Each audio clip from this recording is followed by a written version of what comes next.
Jesús dijo en uno de los evangelios una verdad que prácticamente es expuesta y desarrollada de una manera peculiar en estos versículos. Jesús dijo que si el grano de trigo no cae a tierra y muere, este no lleva fruto, pero si muere, lleva mucho fruto. La semillita que se pone en la tierra, la única manera, niños, la única manera en la que podríamos tener alegría, miren niños, cuando ponemos la semillita en la tierra y no pasa nada, nos ponemos tristes porque nuestro experimento, nuestro trabajo no funcionó. Pero para que nos pongamos felices y salga esa ramita hasta el punto que dé fruto, niños, tiene que pasar algo con la semilla. La semilla se tiene que morir. La semilla tiene que prácticamente destruirse. Pero cuando se destruye, cuando muere, es cuando entonces trae fruto. Entonces nos ponemos felices porque ya hubo un fruto, ya hubo un tallo. Cuando la semillita no muere, nunca vamos a ver nada más que la tierra ahí mojada y nada más. Bueno, ese versículo debe ser entendido teológicamente a la luz de Cristo. De hecho, Cristo cuando dijo esa verdad, estaba hablando de sí mismo. Jesús estaba hablando de su muerte. Y hoy tenemos el privilegio de profundizar en la razón de la muerte de Jesús. Hermanos, amigos, Dios ha hecho grandes portentos, grandes cosas a lo largo de la humanidad, a lo largo de la historia de la humanidad. Pero Dios nunca deja sin explicación lo que hace, sino que siempre nos explica lo que hace para que no nos confundamos. Déjenme darles algunos ejemplos. El pastor Fernando nos ha estado enseñando en el libro de Apocalipsis, por ejemplo, a través de la visión de las trompetas, nos ha estado enseñando que en el mundo pasan grandes tragedias. Tsunamis, apenas creo que vi esta semana que en Japón hubo un fuerte temblor y había peligro de tsunami. Incendios, muerte, guerras, mentira. Y nosotros podríamos caer en el error, y de hecho mucha parte de la humanidad cae en el error de decir, bueno, les tocó mala suerte. Bueno, simplemente estuvieron en el lugar equivocado y ya. Pero, según el libro de Apocalipsis, todas esas tragedias no es mala suerte, sino Dios trayendo catástrofes para ver si los hombres dejan de enfocarse tanto en el mundo material y comienzan a considerar las cuestiones de su alma. Los antiguos en la famosa era en el siglo XVIII vieron el ciclo de la tierra tan perfecto, hablaron de leyes de la naturaleza, descubrieron cómo nombrar todos esos ciclos, la primavera, el verano, y llegaron a una conclusión. Bueno, hay simplemente leyes de la naturaleza que gobiernan todo. Pero realmente, lo que dice la Escritura es que Dios es el que hace salir el sol sobre justos e injustos, que lo hace por medio de leyes que estableció. Está bien, no lo negamos, pero que esas leyes no pueden existir sin la voluntad continua de Dios, eso es verdad. Pasó el gran evento del Éxodo y Dios no permitió que el pueblo simplemente experimentara ese gran milagro del mar abierto y demás, sino que le explicó a Moisés: dile al pueblo lo que he hecho. Yo los he liberado. Yo los he traído al desierto para que me adoren. Y él explicó lo que significa su acción. Bueno, lo mismo ocurre con la cruz de Jesús. La cruz de Jesús es un hecho que en cualquier parte del mundo se habla. Claro que hay evidencia de que existió uno llamado Jesús y que fue crucificado. Pero lo que encontramos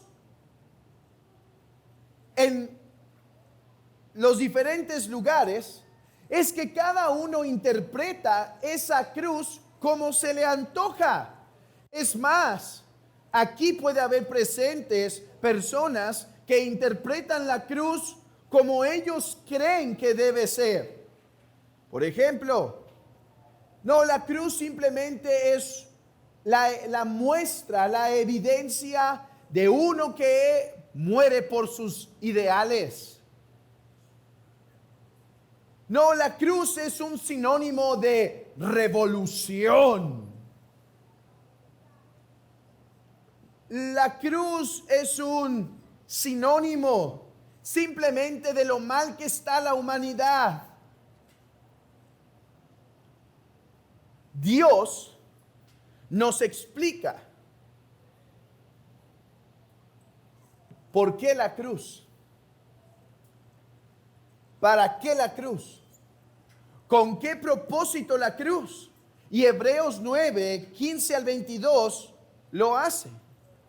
Así que déjenme utilizar este texto para confirmar a la iglesia de Cristo una vez más aquí en el mensaje que hemos creído, en la verdad que confesamos. Y quiera Dios seguir ayudándonos a crecer en nuestro entendimiento del Evangelio, a amarlo, a ver su hermosura, para poder entregarnos más a nuestro Dios como sacrificios vivos a la luz de tan amplia misericordia que Él ha tenido para con nosotros. Pero quiera Dios también despertar a alguno muerto en sus delitos y pecados, a aquel que quizá nos visita por primera vez, o aquel que viene visitándonos de tiempo ya. Quiera el Señor usar este texto para abrir los ojos respecto a lo que pasó en la cruz. Y déjenme hacerlo utilizando este texto en 3 sencillos puntos. Veamos la herencia, el problema y la solución. En el versículo 15 que comenzamos leyendo, se habla de una herencia. Vayan conmigo al versículo 15 cuando dice: por eso es mediador de un nuevo pacto, para que interviniendo muerte para la remisión de las transgresiones que había bajo el primer pacto, los llamados reciban la promesa de la herencia eterna. ¿Quiénes son los llamados? Bueno, los llamados se refiere al pueblo de Dios. Pero la pregunta clave es: ¿a qué son llamados? Son llamados a recibir una herencia. Pero noten que esta herencia no es cualquier tipo de herencia, y por lo tanto se usa una palabra para modificar herencia. Se dice una herencia eterna. Y es que el apóstol está contrastando aquí dos tipos de herencia que Dios ha dado a su pueblo. Dios ha dado herencias terrenales y ha dado también la mejor herencia, que es la eterna. Por ejemplo, a Abraham se le prometió heredar una gran tierra, una gran nación, y esto se materializó con el pueblo de Israel hasta el reino de David y todo lo subsecuente.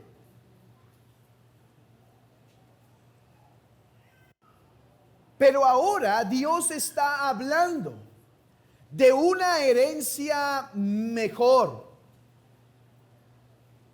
Dios creó el mundo tan precioso y lo llenó de tantas cosas hermosas, y además ha añadido muchas bendiciones espirituales, porque Él creó el mundo no para nosotros, no para Él mismo, sino para nosotros. Dios no necesitaba el mundo, sino que lo creó para dar herencia a los hombres. De hecho, el salmista en el Salmo 8, cuando reflexiona en el libro de Génesis capítulo 1 y 2, él dice lo siguiente. Escuchen lo que dice el Salmo 8. Le has hecho poco menor que los ángeles, hablando del hombre, y le coronaste de gloria y de honra. Le hiciste señorear sobre las obras de tu mano. Vean, todo lo pusiste bajo sus pies.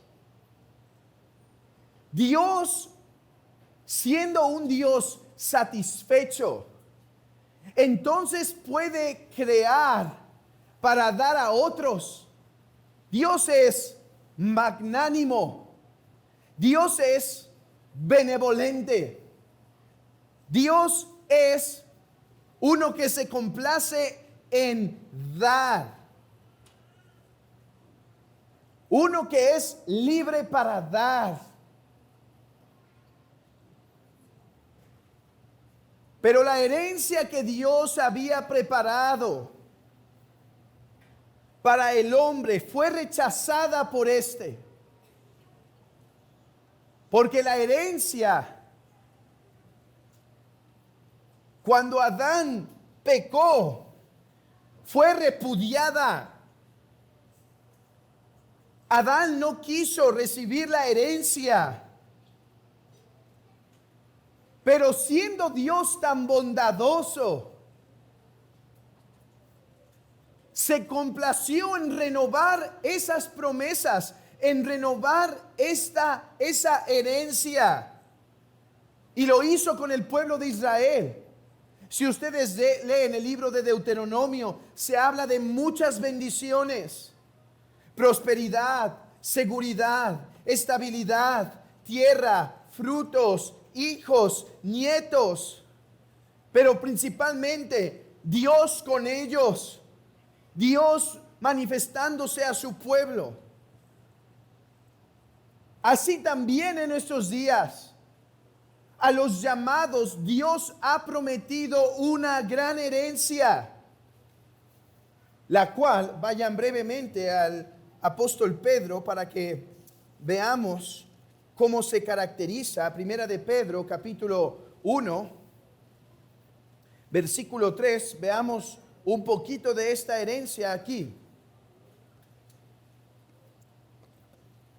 Bendito el Dios y Padre de nuestro Señor Jesucristo, que según su grande misericordia nos hizo renacer para una esperanza viva por la resurrección de Jesucristo de los muertos, para una herencia incorruptible, incontaminada e inmarcesible, reservada en el cielo para vosotros. Y hoy en la providencia divina pudimos meditar en en Isaías capítulo 2, en donde se habla de esa realidad futura que ya comenzó y vemos sus frutos, pero esperamos su realización.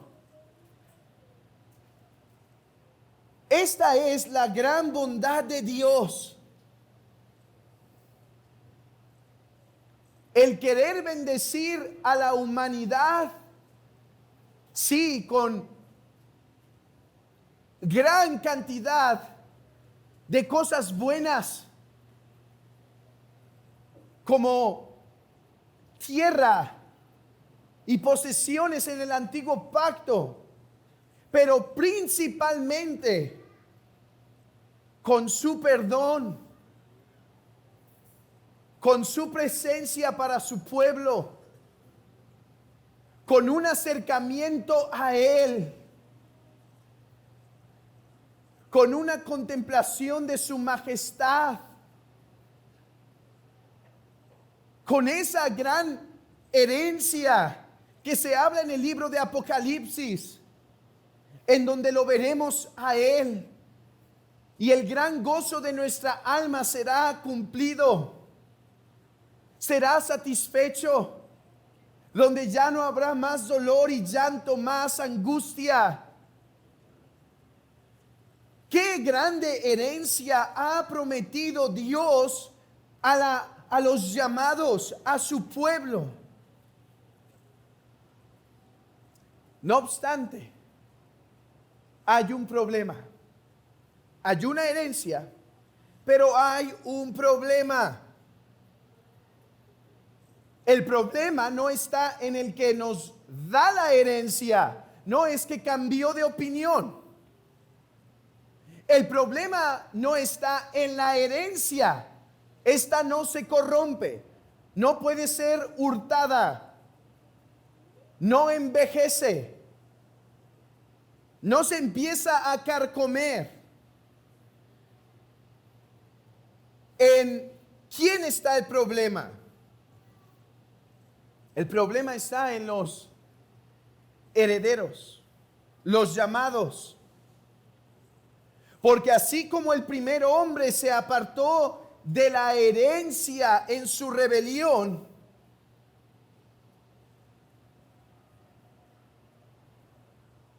así también la humanidad.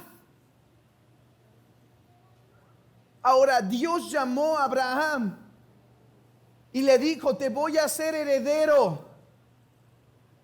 Pero había un problema. Se dice que Abraham era un idólatra. ¿Cómo un Dios santo puede bendecir a un idólatra con una gran herencia? Ahora, y si seguimos la cadena, no resulta nada mejor. Porque después siguió Isaac, después Jacob, y toda la descendencia de Abraham resultó ser muy rebelde y contumaz. Y la escritura dice que Dios no puede tratar a un hombre culpable como inocente. Ahí está el problema. Allí está el problema. Hay una gran herencia, pero los herederos son enemigos, pero los herederos son culpables. Pero los herederos no se pueden acercar al que da la herencia, porque son enemigos. ¿Cómo pueden los hombres recibir esta gran herencia? mi hermano, ¿cómo has recibido tú esta gran herencia? Querido amigo, si un pecado fue suficiente para desheredar a Adán, ¿cuánto más de ti y de mí se hablaría? ¿Cuánto más a ti y a mí nos quitaría Dios la herencia cuando hemos pecado de grandes maneras? ¿Tienes algún interés en esta herencia que Dios ha prometido? ¿En tu corazón se gesta algo de interés cuando hablamos de la gran herencia? No solo de no sufrir, no solo de no padecer ya, pero tu corazón se alegra en la herencia de poder contemplar a Dios y estar satisfecho viéndolo a Él. Si es así, presta atención a la solución, porque ya hemos visto el problema, la herencia y el problema, y ahora veremos la solución. Pero no quisiera pasar a la solución sin antes aplicar este texto. Pues es que en nuestros días, hermanos, muchos piensan que Dios tiene la obligación de bendecir a los hombres. Incluso a veces como cristianos nosotros podemos pensar que Dios tiene la obligación de darnos bendiciones. Algunos hombres que no se acercan a Dios no guardan sus mandamientos. Es más, los violan alevosamente, los tienen en poco sus mandamientos y su palabra, se burlan de su ley, menosprecian su iglesia y aún así creen que Dios debe bendecirlos. ¿Cómo Dios puede bendecir a aquellos que son sus enemigos? Date cuenta entonces, querido amigo, que si hasta el día de hoy respiras, que si hasta el día de hoy tu corazón palpita y late, si hasta el día de hoy todavía tienes suficiente luz en tu mente para entender su palabra, no es más que misericordia, porque eres enemigo de Dios, a quien ya hubiera podido castigar plenamente y quitar la vida, pero no es sino porque es paciente para contigo, que retiene su furor, para que te arrepientas, para que dejes tu necedad, para que dejes tu pecado, para que dejes tus malos caminos. Puedes darte cuenta, amigo, que cada día que abres los ojos, tu corazón debería estar lleno de gratitud, porque realmente no debías haberlos abierto un día más.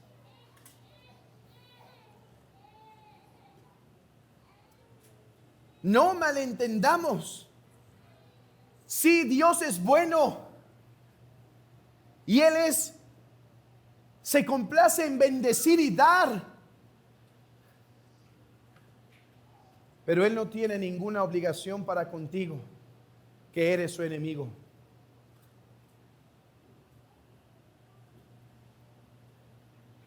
¿Cómo se podría solucionar esto? ¿Cómo es que este Dios que hizo una gran herencia para su pueblo, pero su pueblo es pecador, cómo es que la podía heredar? La respuesta sencilla: por medio de derramamiento de sangre. Por eso dice al final del versículo 22, sin derramamiento de sangre no se hace remisión de pecados. Volvamos a leer el versículo 15. Así que por eso es mediador de un nuevo pacto, para que interviniendo muerte, para la remisión, o sea, para quitar la deuda, la remisión de las transgresiones que había bajo el primer pacto, los llamados reciban la herencia. ¿Cómo es que Dios iba finalmente a darle la herencia al pueblo pecador, a sus enemigos?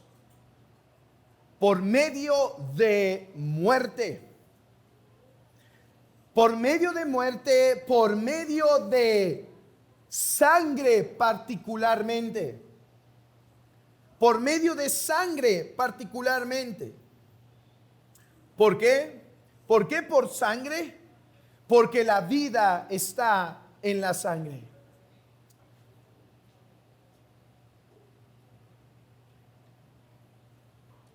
Dice Levítico 17, porque la vida de la carne en la sangre está, y yo os he dado para hacer expiación sobre el altar por vuestras almas, y la misma sangre hará expiación de la persona. Nota la implicación de esta verdad. Por causa de nuestro pecado, amigo, hermano, consideremos esto, saboreándolo poco a poco en nuestra boca. Por causa de los pecados que tú y yo hemos cometido contra Dios, le debemos nuestra vida a Dios. Ahora, tengo que aclarar esta frase. No estoy diciendo que le debemos ahora entonces vivir para Él. No.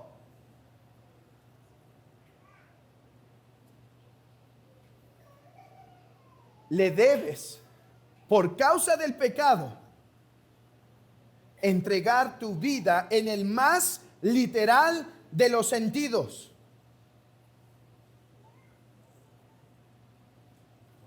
Nacimos deudores, nacimos como criminales, nacimos pecadores. Hasta el día de hoy pecamos y nos rebelamos, y por lo tanto el castigo de nuestro pecado no es otra cosa sino quitarnos la vida. El día que pecares, dijo Dios, morirás, morirás. Y Adán no murió inmediatamente por la misma razón que tú sigues vivo, porque dio misericordia, pero finalmente murió.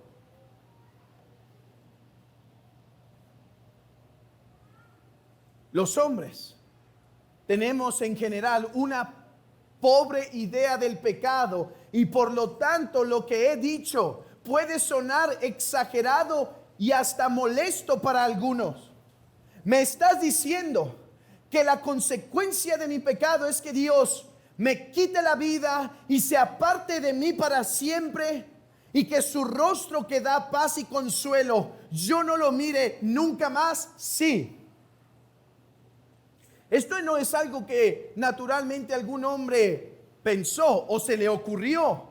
Naturalmente no podemos creer esto porque pensamos muy bien de nosotros mismos, y el pecado lo tenemos en poca estima porque tenemos en poca estima a Dios. Alguno dirá, yo estoy de acuerdo que el que mata a otro que pague con su vida. Lo que se llama la muerte capital, la pena capital, en donde se estipula en el libro de Génesis que aquel que mate a su prójimo debe pagar con su propia vida. Y alguien dirá, bueno, eso no me parece mal si uno alevosamente fue a otro y le arrebató la oportunidad de vivir. Se puso como su soberano y le dijo, tú no vivirás más. Yo no quiero darte la oportunidad de que sigas respirando y viviendo y gozando y que tu familia goce de ti. Por eso termino con tu vida. Alguien dirá, sí, que aquel que hizo eso pague con su vida. Bueno, déjame decirte algo. Ningún pecado visto ante Dios, ante los hombres sí son diferentes. Que tú le mientas a tu prójimo es muy diferente que tú lo golpees, y es muy diferente a que tú le robes, y es diferente a que tú le quites la vida. Humanamente sí hay distinción entre pecado y pecado, pero ante Dios, tus faltas, cualquiera que éstas sean, son tan grotescas como el peor de los pecados, porque contra el que pecamos es de una dignidad infinita. Vean, hermanos, vean, el pecado se mide en relación a la dignidad de aquel contra el que pecamos. Noten esto. Si tú matas al buey en el Antiguo Testamento, si tú matas al buey, al animal de tu prójimo, tú tienes que pagarle con otro animal. Pero si tú le quitas la vida a tu prójimo, tú tienes que pagar con tu propia vida. ¿Por qué? Porque por más que les duela la religión de la nueva era y de los veganos, la dignidad del hombre es superior a la del animal. Cuidado, cristianos. Dice Proverbios que el hombre justo sabe tratar bien a su bestia. Los cristianos deben aprender a cuidar a sus mascotas. Y si no, no las tengan. Pero la dignidad de un animal es muy distinta a la dignidad de un ser humano. Por eso el castigo es diferente. Mi amigo, tu pecado y mi pecado ante un santo Dios genera una deuda mayor que cuando peco contra mi prójimo. Y cada pecado que cometemos ante Dios debe verse como aquellas atrocidades que se han llegado a hacer en la historia de la humanidad. Déjenme traerles esta ilustración para que sientan conmigo repulsión y aborrecimiento a este hecho, y poderles guiar que es el mismo aborrecimiento que debemos sentir hacia el pecado. Una de las cosas que más puede hacer hervir la sangre de los seres humanos son historias como cuando un hombre, saliendo de una buena familia, trabajador, se une con una preciosa mujer, una señorita que ha sido guardada en su hogar, protegida, cuidada. Y se unen un día con una ceremonia preciosa. Y ahí se veían los rostros alegres de esos jóvenes que no pasaban quizá de sus 20 y tenían todas las ilusiones de comenzar una nueva historia. Pero de repente llegaba un hombre abusivo, uno más poderoso, y tomaba a la mujer para él primero llegarse a ella.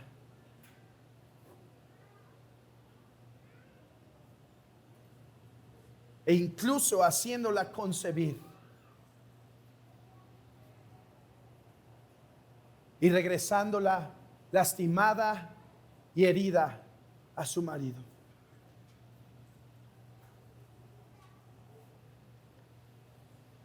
¿No son ese tipo de cosas que al leer quizá algún libro y sale esa historia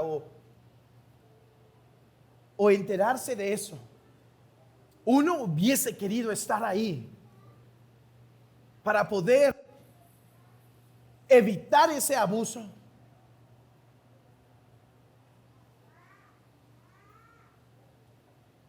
Cada pecado que tú cometes contra Dios cada día no es una afrenta y una impiedad de grado menor contra Dios. Piénsalo. Te ha dado la vida, te da la respiración, te da tu ser y te ha puesto su ley en tu corazón y tú dices, no.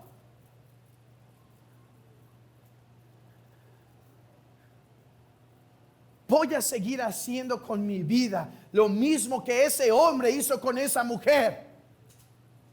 Me voy a rebelar contra ti y voy a hacer lo que yo quiera contra ella. Me has dicho que no mienta, pero esto me trae bien. Yo seguiré. Me has dicho que me aparte de este pecado de inmoralidad, pero no lo haré. Me has dicho que deje de blasfemar y hablar maldiciones contra mi prójimo, pero no lo haré. Me has dicho que me aparte del odio, pero no lo haré. Me has dicho que deje de lastimar mi cuerpo con abusos, pero no lo haré.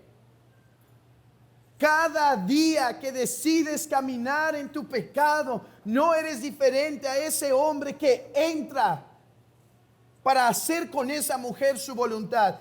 Hacer tú tu voluntad con tu vida. Por eso se necesitaba sangre. Pero alguien todavía podría preguntar, pero ¿y por qué se necesitaba la sangre? ¿Por qué no simplemente, si Dios es tan bueno, por qué no nos bendice de otra manera? Simplemente pasando por alto los pecados. ¿Por qué era necesaria la sangre? Porque nuestro pecado es muy aborrecible y Dios es muy santo y muy justo.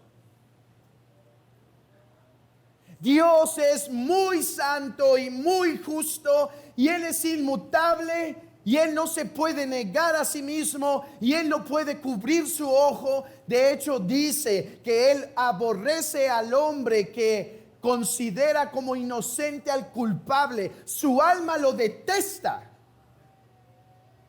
Así como nosotros cuando nos enteramos en las noticias que cierto hombre y cierto hombre en la cárcel tenían tantos beneficios y sentimos indignación de cómo ese juez permitía y esos hombres permitían que recibieran tantos bienes cuando eran tan malvados. Eso natural que está en tu corazón es que estás hecho a la imagen de Dios y naturalmente sentimos repulsión cuando un juez hace bien a un injusto. Dios es justo y no podía pasar por alto las transgresiones de su pueblo. Pero ¿por qué más? Sangre. No solo porque Él es justo, sino porque Él es lleno de amor. Oh, no caigamos en una miopía en donde solo veamos que la sangre es necesaria por su justicia. No, de hecho, ¿sabes algo? La sangre también es necesaria por su amor. ¿Por qué? Porque mira, pudo haber no habido sangre y Dios estaría castigando a los pecadores justamente. pero demandó sangre para que los llamados pudieran recibir el perdón. Por amor. ¿Por qué Dios requirió sangre? Por amor. Porque quiso bendecir a su pueblo. Él en la eternidad planeó bendecir a su pueblo con una gran herencia, siendo la herencia de herencias Él mismo, Él acercándose a su pueblo para hacerlo feliz, para hacerlo pleno. Y Él sabía que tenía que haber derramamiento de sangre, porque Dios es justo y no puede ocultar el pecado. Pero quiso ir adelante en su plan y seguir con su decreto por amor. Por amor. El tabernáculo no creo que era un lugar tan bonito a los ojos como algunas ilustraciones, pósters lo hacen, un tabernáculo muy bonito. Y no creo que tampoco olía tan bien. Había mucha sangre.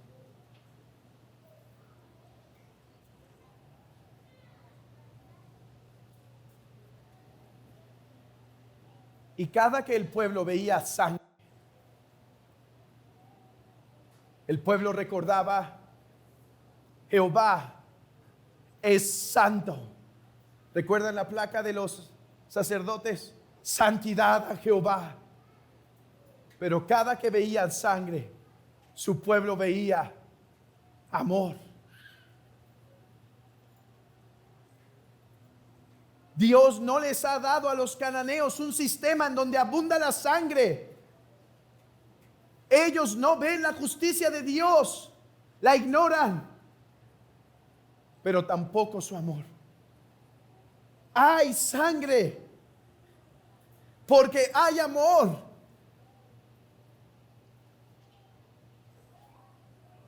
Hay sangre. Déjenme ilustrarlos con la historia de Ruth y Boaz.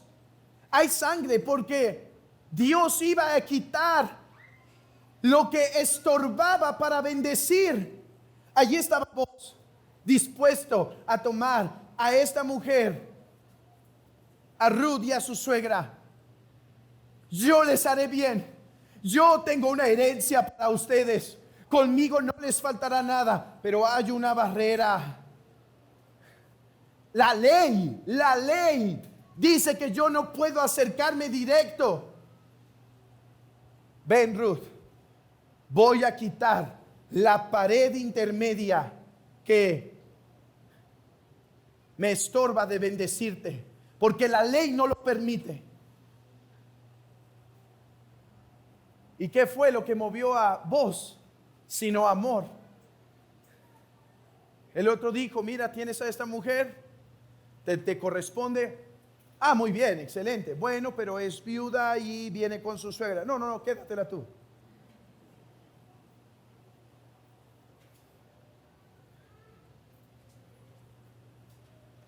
A lo mejor tenía mala experiencia con la suegra.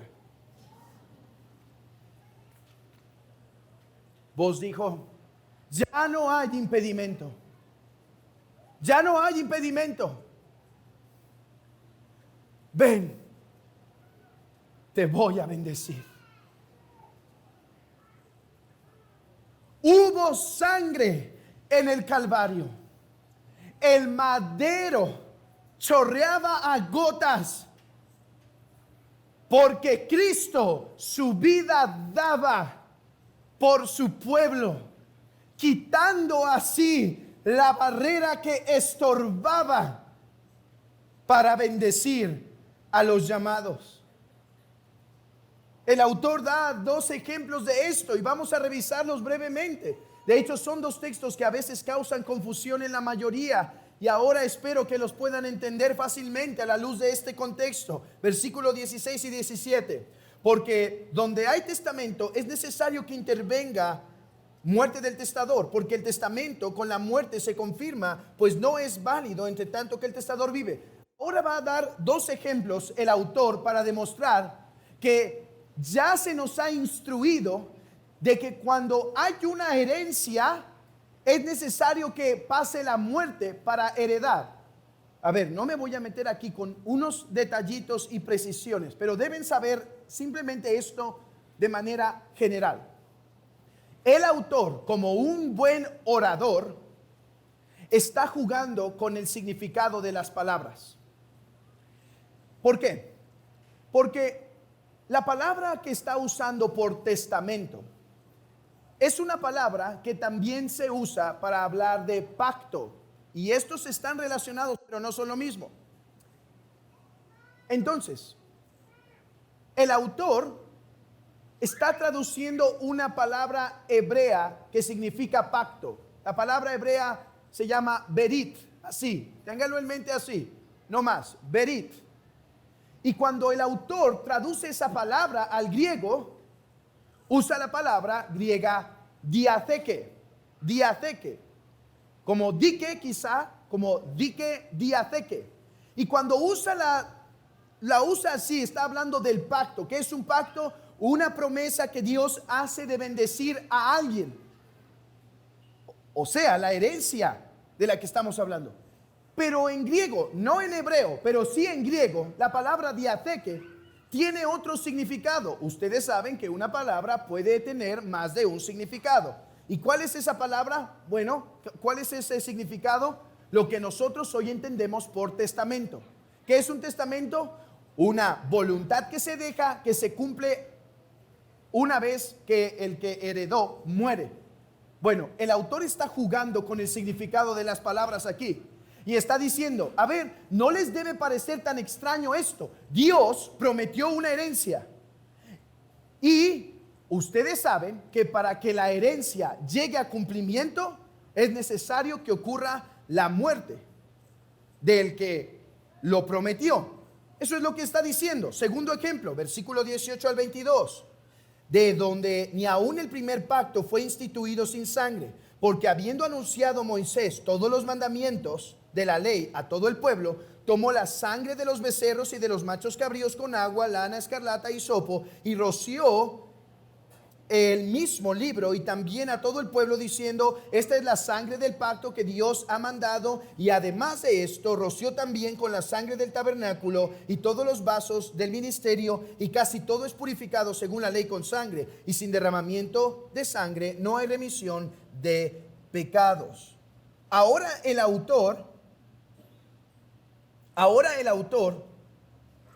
está usando un contexto que es muy cercano al pueblo de Israel, el Antiguo Testamento, a estos hebreos a quienes está hablando, y está dándoles otra ilustración.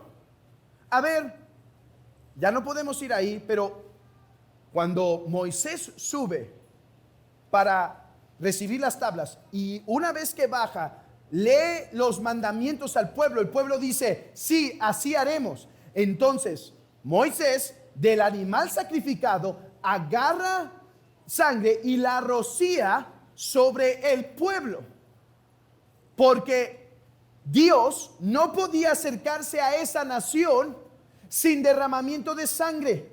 Vean, hermanos, es el argumento con dos ilustraciones. El testamento solo se realiza una vez la muerte se efectúa. Dos, en el Antiguo Testamento Dios se acercó al pueblo, pero solo lo bendijo porque hubo derramamiento de sangre. Ok, concluyamos esto de esta manera. La herencia. Dios con nosotros, la esperanza de gloria. El problema, el pecado que nos hace enemigos de Dios y nos separa de Él. La solución, la sangre de Jesucristo que nos limpia de todo pecado. Niños,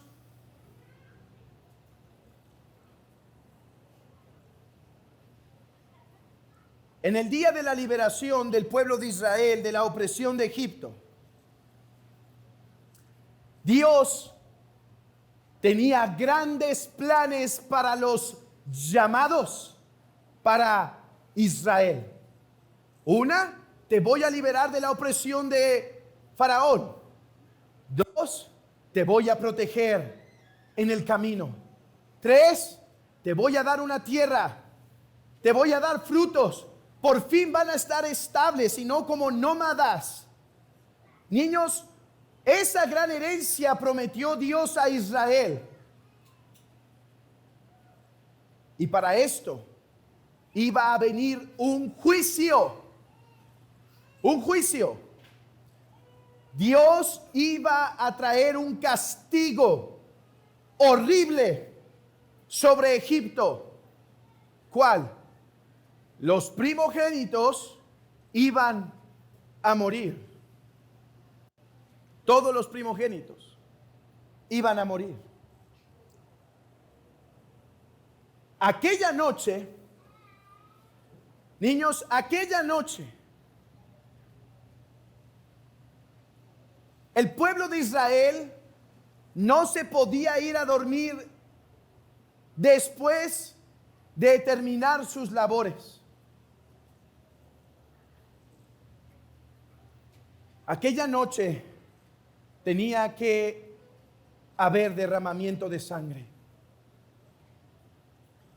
Porque el ángel de la muerte, aquel ángel justo que traería castigo sobre el culpable de Egipto, pasaría también por las casas del pueblo de Israel. Y niños, presten atención. Israel era tan pecador como Egipto. Por lo tanto, Dios dijo: derramen sangre. Derramen sangre, porque hoy el ángel de la muerte va a pasar. Pero yo los quiero bendecir a ustedes. Yo quiero traer bendición abundante a ustedes. Yo quiero que ustedes sean mi pueblo y yo voy a ser su Dios. Y ustedes me van a contemplar y se van a deleitar en mí. Derramen sangre, que no haya casa en Israel donde animal no sea muerto y en donde el ángel halle dinteles, las puertas, que no se halle las puertas sin sangre, porque si no, el ángel justo pasará a dar castigo, a dar muerte.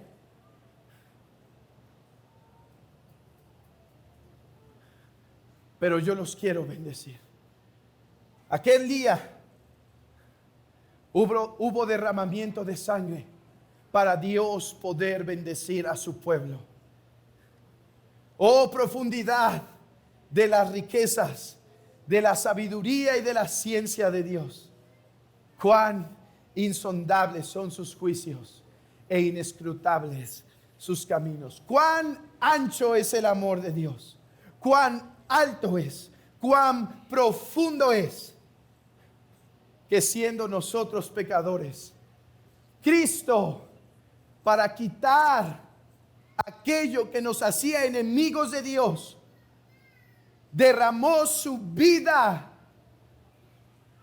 para que nosotros no tuviéramos que derramar la nuestra. Querida iglesia, alaba al Trino Dios. Y querida iglesia, anunciemos el gran mensaje del Salvador.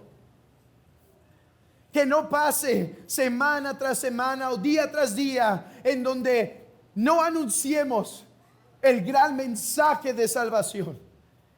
Que siendo aún pecadores, Cristo murió por nosotros. Pero hermanos,